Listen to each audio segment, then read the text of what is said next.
Hello everyone, my name is Heather and welcome back to the channel Bookables. Today I am here to do my favorite paranormal reads. So I'm doing a whole series of videos like this on my channel this month.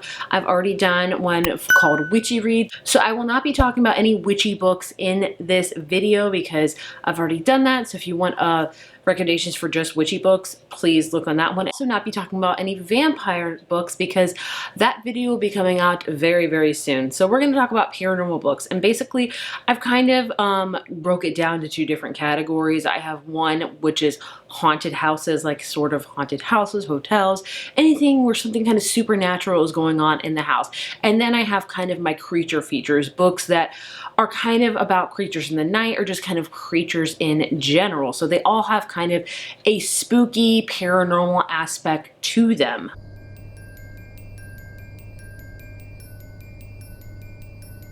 So I have read a fair few of haunted houses type books. I'm not going to recommend all the ones I've read because we would be here forever, but I'm going to recommend some that are just kind of my favorites. Number one, my ultimate favorite, Home Before Dark by Riley Sager. I love this. This is my favorite Riley Sager book, probably my favorite like kind of haunted house book. Basically, it's about this woman that when she was younger, her and her parents lived at this really old mansion, and they lived there for like 2 weeks, and then in the dead of night one night, they just run away. And basically, many years later, her dad makes a book kind of telling their tale about their house there, saying it was haunted, ghosts drove them out, and things like that. Now, he has passed away since then, and the daughter decides, you know what, I'm gonna investigate because I've inherited this house because the dad has kept onto it for so long, and I'm gonna see if it really is haunted, and I'm also gonna try to revamp it and sell it. So she kind of gets in there and sees exactly what it's all about. It's a fun book. It's a kind of spooky one, not crazy scary, but Riley Sager has twists and turns, and it's awesome because it's also a book within a book. Each chapter you get a little sneak peek of the dad's book, which he was writing about their time in this house. I believe it was called the Baneberry Hall, and it's just a great one. Is the house haunted? Is it not? You don't quite know, but something paranormal is definitely lurking about. Then we have How to Sell, coincidentally, a Haunted House by Grady Hendrix, one I read this year, and my favorite Grady Hendrix book so far. This one's also really spooky in my opinion. I was frightened while reading this book. So this is about a character named Louise who finds out that her parents have died, and so she has to go back home to South Carolina where they lived and kind of pack up their house. She meets her brother there who they've never really had a good relationship, and the house is very odd and peculiar and things like that, and they're trying to put this house on the market, but things keep going bump in the night. More particularly, maybe some things are like some things in the house in particular are haunted. Ugh. So basically, I don't think it's spoiling to tell you that the house, that there's like a haunted like puppet in this book. Like their mom was a Christian puppeteer. Her house is full of puppets, and there's this one puppet in particular that is straight up evil, and it's kind of all about that, and it is scary. Like some people have read this, thought it was stupid and not scary. For me, it was very scary, but Grady Hendrix does have a way of writing horror with a lot of sarcasm and wit to it, but I really liked this book. It made me cry as well because it had a great brother-sister relationship to it that I felt very akin to, and I loved it. It definitely was very paranormal, definitely very creepy, and it made me never want to ever like have a puppet. So there's that. Then we have Kill Creek by Scott Thomas. This is kind of an underrated one.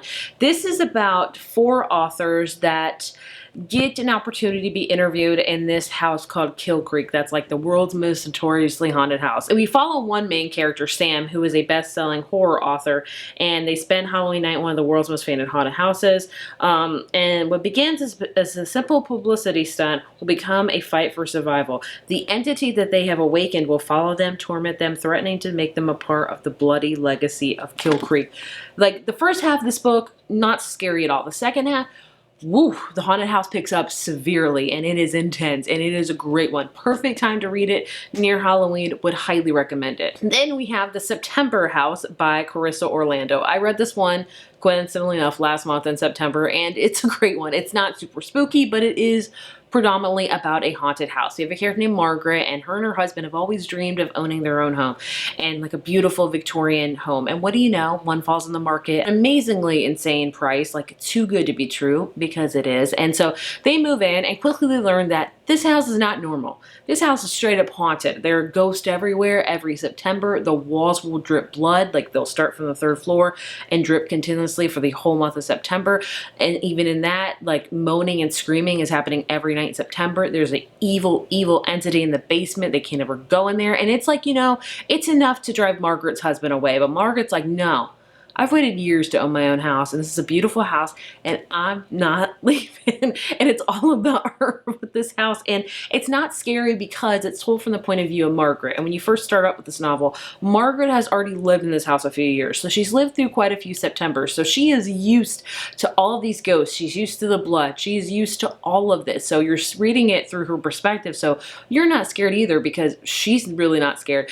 It does get a little bit crazy towards the end, but it's truly about a haunted house and the length someone would go to like keep their house and not move out, which we all would probably understand when you have a really good fixed mortgage rate. You get me? You get me. Then we have the Sundown Motel by Simone St. James. This is not about a haunted house, but perhaps a haunted motel. So this is about a character named Carly who she decides to go to work at the Sundown Motel, a place where her aunt worked at years and years ago, and she disappeared and nobody knows where she went without a trace. She just like up and left. And so she decides to go work at the same place to try to figure out exactly what happened to her aunt. And she said she quickly learns that nothing has changed since 1982, and she finds herself ensnared by the same mysteries that claimed her aunt. And it's a very spooky, creepy one. I enjoyed it. It's a great time to read it. I really like all of Simone St. James books because they all have kind of a eerie paranormal feel to them. Not overtly paranormal, but they have a paranormal vibe to them, if you catch my drift. The last book I have that is in the haunted house category is Mexican Gothic by Silva Morano Garcia. This one is great in case you're looking for like kind of that Gothic horror book. This one has you covered. This takes place in, I want to say, 1950s. And we have a character named Naomi who is learning that her cousin got married, and her cousin's been writing her letters saying something's really odd with this house, something's really odd with my husband and his family, like, can you come visit me? And so Naomi decides, I'm going to do just that. And so she goes there and learns that, yes, this house is really kind of weird, dare I say haunted. Her cousin's husband is also very odd, and their family is very weird. And so she has to do some investigating. It says, mesmerized by this terrible yet seductive world, Naomi may soon find it impossible to save her cousin or even escape this enigmatic house. Enigmatic, I forget how you pronounce that word, but either way, it's a creepy one. I really enjoyed it, would highly recommend it. Of course, there are a whole bunch of other haunted houses books, but those are just some that I thought I would recommend. Moving on to my creature features, if you will. I love a good creature feature any day of the week. First up, we're going to start off with Werewolves with Such Sharp Teeth by Rachel Harrison. I read this book last year, really enjoyed it.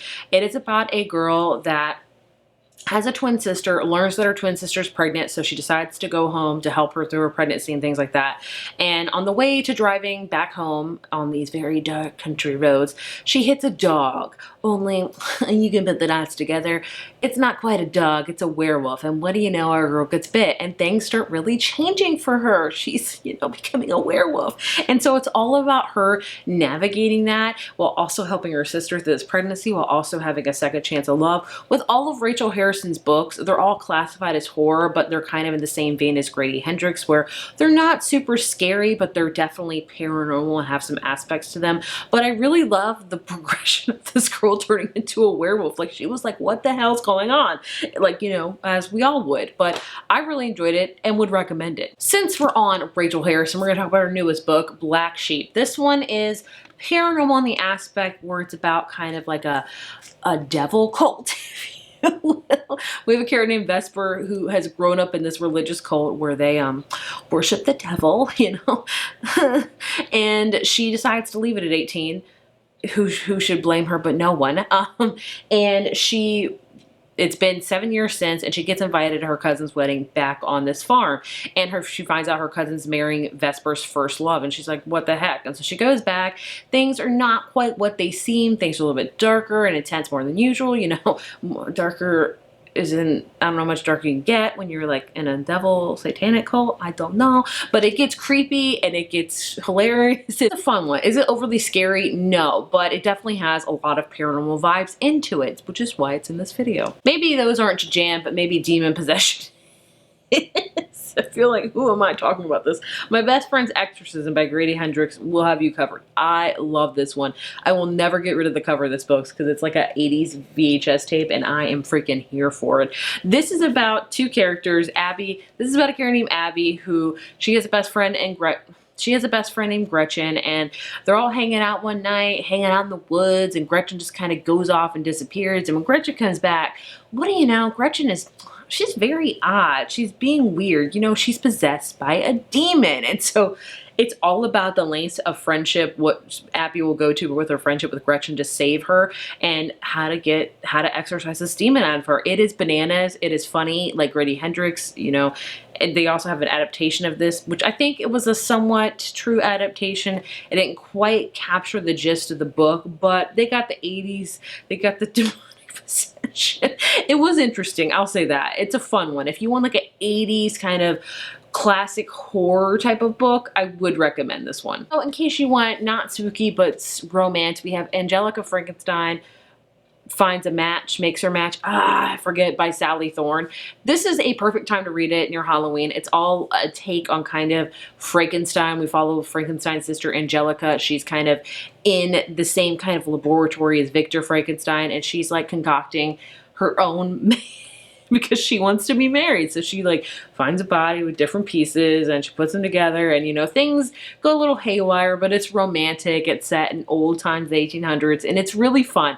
Not scary at all. If you like Frankenstein, but you want Frankenstein with some like romance and things like that and kind of Regency, I would recommend checking this one out. In case you want some killer mermaids, because that's paranormal, if that's paranormal to me.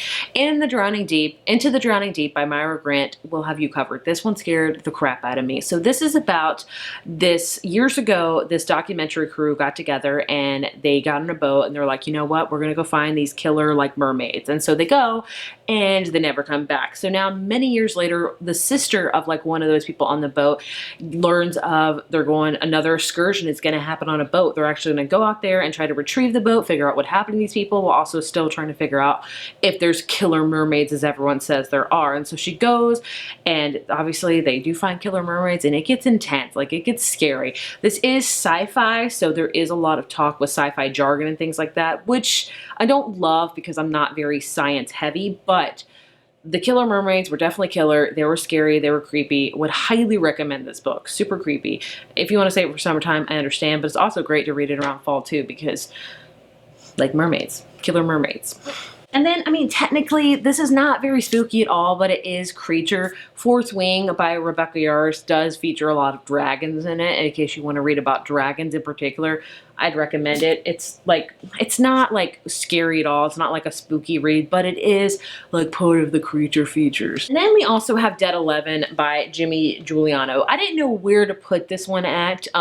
It wasn't quite a haunted house because the whole island that this book is set on is very just kind of odd. It's told in the 90s, and it's about Clifford Island, and it's told like it's mixed media format. The book starts with the brother trying to find his sister that went on this island and went missing. And so he goes there and everybody's stuck on this one particular day in the 90s, and he's trying to figure out why exactly that is. And so you get snippets of him interviewing other people, you get snippets from his sister's diary that he found, and it's just very interesting yet very paranormal because something is not right with this island. It's not overly like haunted or anything like that, but there's something paranormal and something odd going on. I really enjoyed this one. It would be a great time to read it, honestly, because it's got the very spooky vibes. It's got the 90s spooky vibes, which is really great. So I think that's all of them. I wish I had more. I don't read a ton of super scary books because your girl is a scaredy cat. But either way, those are some of my favorite paranormal, haunted house, creature feature books that I do really enjoy. If you have any that you want to recommend, please let me know and leave them down in the comments. As always, thank you so much for watching, and I will see you in my next video. Bye.